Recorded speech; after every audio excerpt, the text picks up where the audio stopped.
Hi, class. With these few slides, I just wanted to offer some supplemental thoughts. I think Chuvieco's introductory chapter in his textbook is really good, covers a lot of ground, but it's kind of my duty to um, pull out parts of that to emphasize and also to maybe add a little bit of additional context to those thoughts. And now a lot of these topics that Chuvieco touched on in the introduction are, of course, going to be the subjects of their own chapters later on, and we're going to get to that. But at this point, it is still good to have, um, the bird's eye, if we call it the synoptic um, picture of things. And so that's what I'm just going to try to give in this few minutes.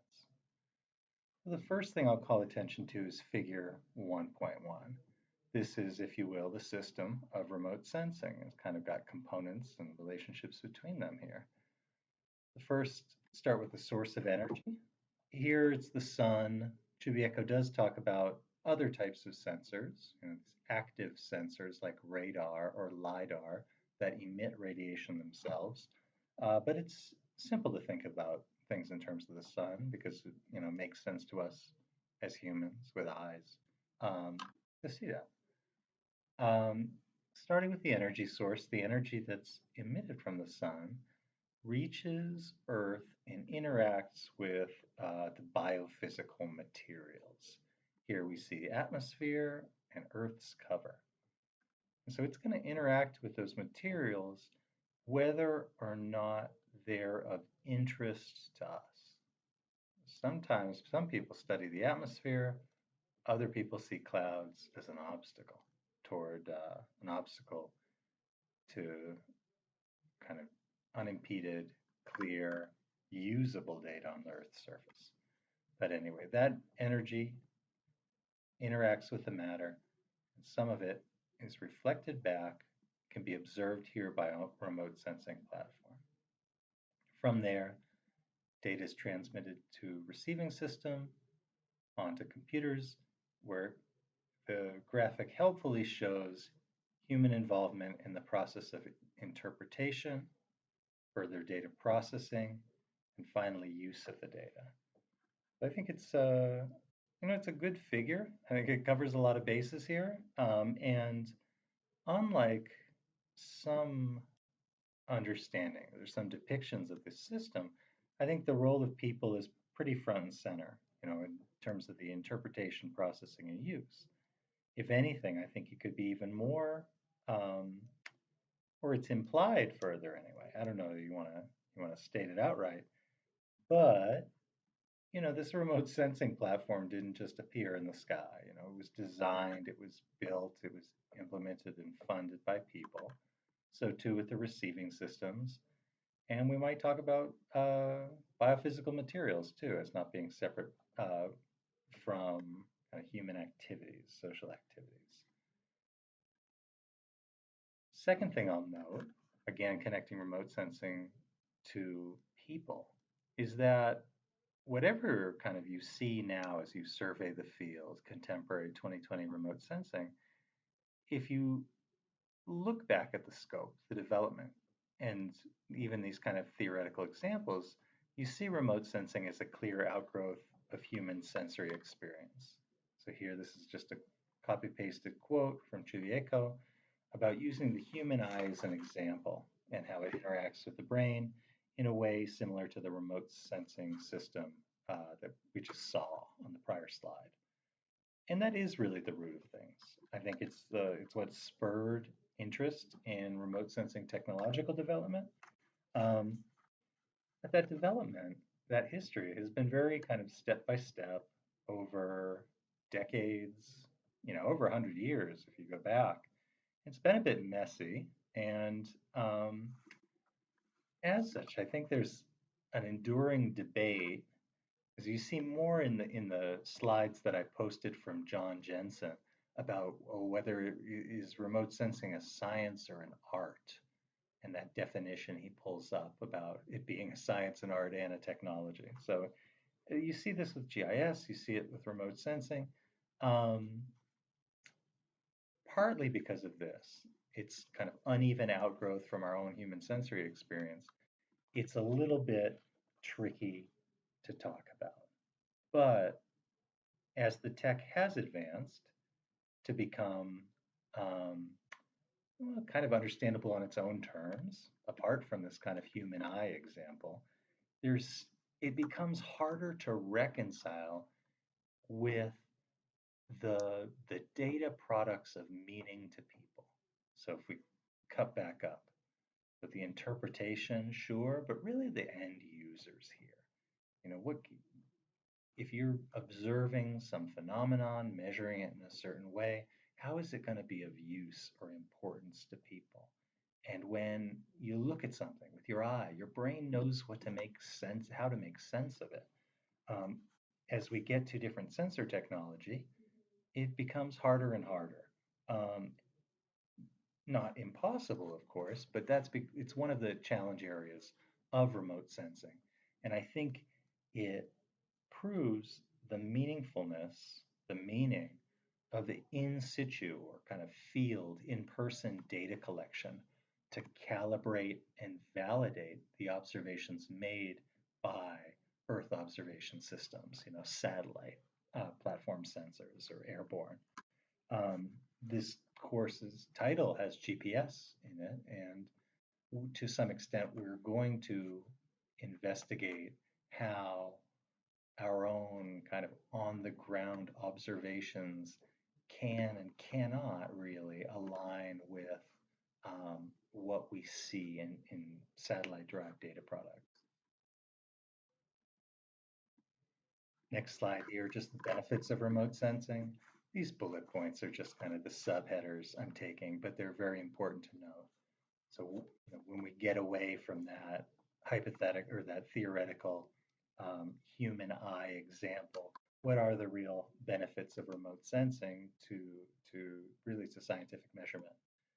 And these are global coverage.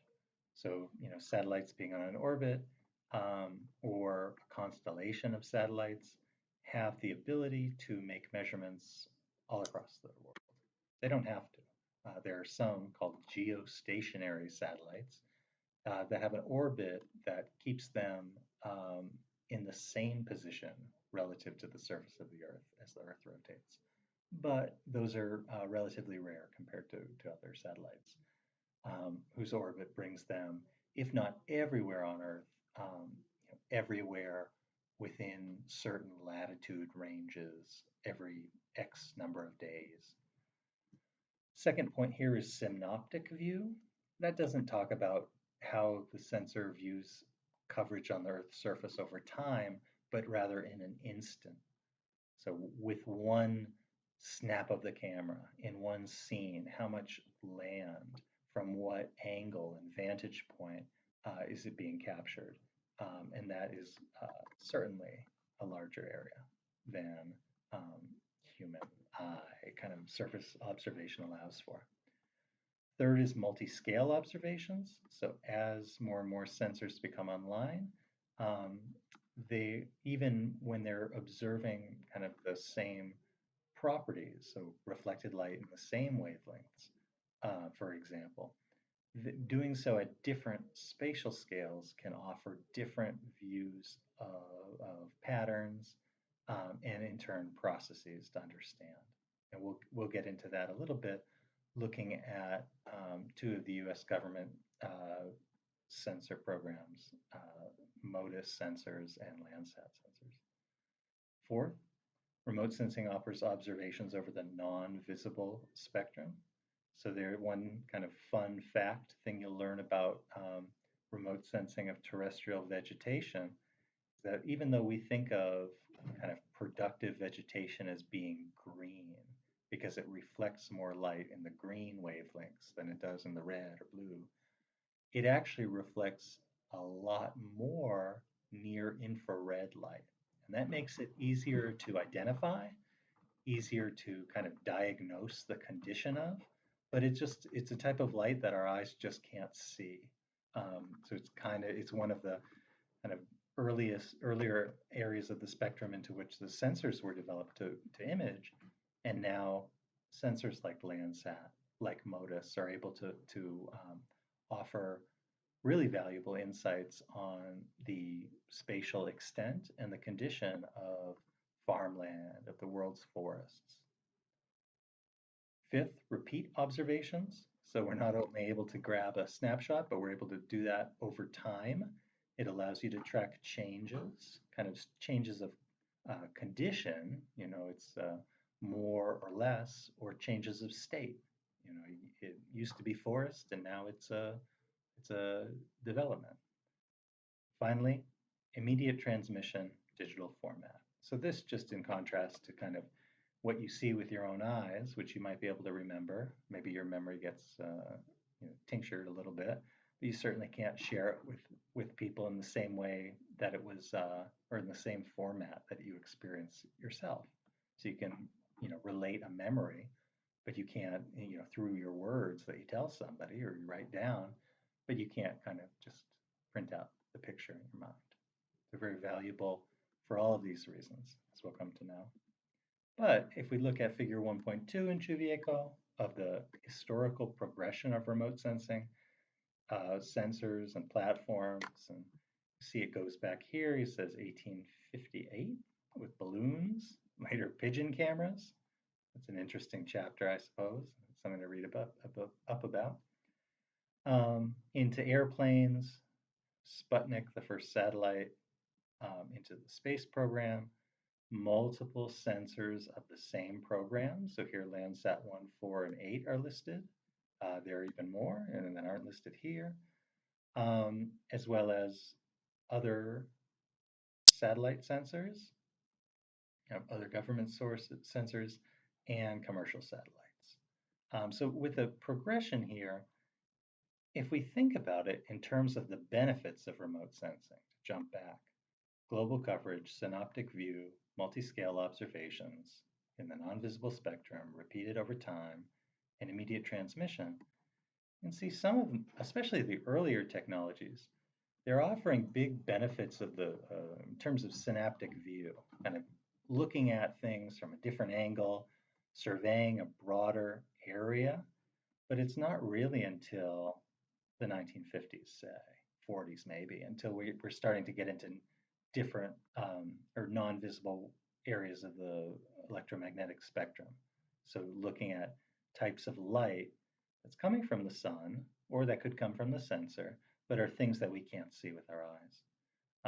It's not until you get even later that you start getting different satellite sensors that generate data products that could reliably or revealingly um, be analyzed at different scales to analyze the same phenomena at different scales. And it's even more recent that you're able to really take advantage of the repeat observations, besides just kind of a earlier, later time. Um, and so this historical progression has not quite been even, and that what we currently think of as these benefits of remote sensing may, in time, in turn, uh, give, I mean, it's not like they're going away, but could offer up other benefits as well. The only thing I'll note here, the kind of commercial satellite network, um, they're kind of the HR here is for high resolution. Those, it's kind of in contrast to a lot of other development models for this, aside from pigeon cameras. I don't know if that was just kind of somebody's hobby or what it was, but a lot of these other methods are infrastructure intensive, public government programs, and they contrast that with the high resolution commercial satellites. So that's even filling a niche role where the users of commercial satellites, different from the scientific community in general. Not to say that scientists can't make use of it, but they aren't things that NASA, NOAA, um, the US Geological Survey are really going to prioritize. But on the other hand, I mean, if you look at a lot of, especially kind of mid 20th century reasons for developing remote sensing technology, they have to do with what you might term national security, really spying. I don't know if that you want to call that security or not, but even into the 2010s, the U.S. government maintains that capability, but not in the publicly facing kind of declassified scientific agencies. And so there grew kind of a market niche where commercial operators who have government agencies as some of their largest clients are able to operate these sensors. Um, that's that's kind of been a model for 20 years. And in the last 5 years, you're starting to see maybe more creative uses of satellites as kind of as the technology for sensors develops, as well as the barriers to kind of like cost of launch. So we'll take a look at some of the data providers that are offering kind of data products that haven't really been in use before. Things like um, Planet Labs, where you can get data that has a pixel resolution of a few meters. You can get data as often as almost every day for a lot of the area of the world. So it's kind of it's something that hasn't been done before. And then there's the question of, how valuable is it going to be and for what? So it's kind of an interesting opportunity to revisit this kind of hypothetical remote sensing system. And then finally, just touching off that idea of spying is Chuvieco's talk about international space law. So this kind of growing growing out of the post World War II kind of Cold War um, geopolitics, a lot of the remote sensing development had to do with spying. But even at the time, and especially later, kind of the imperative changed toward one of sharing. So partially this is, back then all the sensor technology was only possible through big government projects. And even still, those governments have to balance relationships with other nations about entirely different things. They talk about India as being one case where they were very or more sensitive about about imaging of their land, their resources. And so, by virtue of U.S. having to care about, India's alignment with Russia or USSR at the time, they need to kind of in turn modify um, the ways in which they do remote sensing, but also fund and develop it. The other change had to do with the benefit of a data archive or just having data developed over time. We see this with Landsat later on, which provides a data product of resolution 30 meters, which isn't very fine for kind of making out, say, vehicles or smaller buildings. It can detect development, kind of a new military base or what have you. But once you kind of have the lay of the land with Landsat, you have what you have. And so after the kind of the mining companies, the oil companies got a good read on the structural geology of a lot of places, they've made use of the data, but the sensors are still up there taking a repeat image every 16 days. And so the question is when you have all that data and it's useful for other uses, understanding natural resources, say, agriculture, forestry, why not share it? And that's where the benefit comes from. So this is, the space slot's never really been a barrier to governments or users doing what they want, but it's definitely played a role in shaping what we have.